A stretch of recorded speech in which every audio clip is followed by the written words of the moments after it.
Okay, this is Chris, aka Self Dude. I just want to take a quick tour of the track for the Winter Antidote Refill Challenge, just so I can kind of show how I did everything, if anybody really cares to look at it or not. So it's the Antidote Challenge, so I tried to use Antidote as much as I could, and I basically just used Antidote. I didn't use any sound from the bank.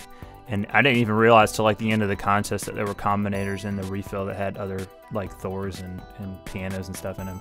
But I don't know. I don't really care. I just wanted to use the antidote. So everything drum wise is an antidote. There's a snare drum, hi-hat, 808-ish, and the bass drum.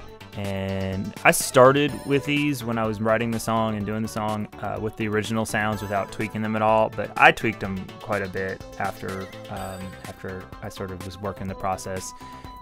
It's not that they were bad, it just kind of wasn't what I was looking for style-wise, and I like to stretch the limits of the challenge, so I decided I'd tweak them quite a bit. And that's the same way with the bass. The bass is started off as disco, but after tweaking the bejesus out of it, it kind of turned into some sort of like New Order style bass.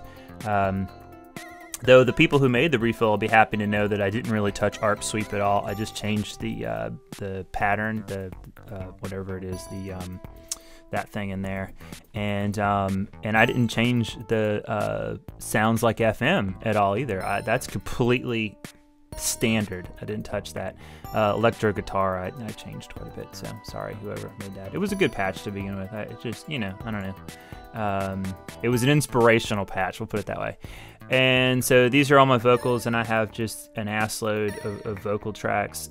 The reason I do that is because every little bit of vocal, and I mean, if you've listened to a song I've written, it's always a little bit of nonsense every 20 seconds or so. So every little bit of vocal has its own track. That way, any decision that I'm making, I don't have to like influence the other stuff by making a decision. If I want to take a verse vocal up or compress it more or whatever, I don't have to change everything else to do that. Blue for male, and the lilac or whatever it is for female. And let's see here, the rest of the rack I've got over here, trumpet and ukulele, they're really incidental, but the guitars play for most of the track. So it's just a left guitar on the left, a guitar on the right. I think one of them I recorded DI, and the other I recorded off the amplifier. I think. I don't really remember, sorry. And then send effects, I don't use a lot of send effects. I keep things pretty dry, and I probably do it wrong, but I don't know. I don't use them well enough to justify putting them in there. I mean, it just makes everything sound worse. So, I mean, yeah, everything's going to sound kind of dry and small, but I'd rather that than mushy and terrible. So I use a phaser pretty heavily on the bass for sends, and I cut the lows out of that phaser part so that I'm just getting the kind of tight, bubbly kind of crap from the phaser.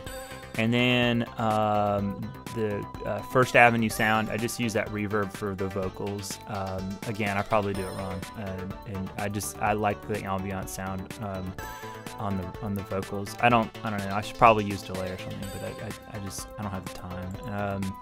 And then this is what I use on the guitars, and I use this a lot. This is kind of a go-to effect of sorts. And I just took a delay, and I have an antidote, and all I'm using from the antidote is the LFO. And the LFO is going up here to rotary 1, and then rotary 1 is turning this little millisecond thing. The only reason I don't do that directly is because there's no input back here that lets you change the milliseconds at the front, so you have to use a combinator to do it. But anyway, it gets this really kind of weird, I don't know, Duran Duran kind of sounding guitars, and I like it. It's fun. Mastering wise, I mean, this is where this challenge really just irritated me, because I don't typically master in Reason. I don't think there's anything wrong with it. I don't like the maximizer very much. I don't know. I don't buy into that Reason sound bullshit, but I don't think the maximizer helps any. Especially because it encourages you to do crap like with the soft clip, and you can really abuse that. And it's just, I don't know. It's just not my cup of tea. I'd rather use Isotope or something. But I don't have the RE. I use it through Cubase or whatever. Otherwise in the track, let's see if there's anything interesting worth noting here. I don't know, probably not really. I use the compressors on the channel strip for most of the vocals and things, or I just left them uncompressed. And I use some of the channel compressors for like the bass and like the clap, because I recorded my own claps because I couldn't find one that I liked. I usually use the claps in the oh god, what is it? The Reason drum kits, and that's prohibited by the challenge. And so I just clapped, you know, my own claps. So, and then there's only vocal tracks. And I mean, the only thing here, I guess you could say, I like to keep things organized. You could tell, I mean, I'm color coding all this stuff. I mean, it really, I mean, I know it sounds like anal and ridiculous, but it really like helps keep track of what's what, and everything's labeled, and they're in chronological order. So like these will come up at the beginning of the track, and they'll work their way to the right.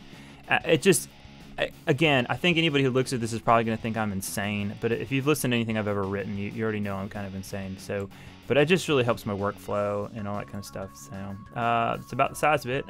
Thanks.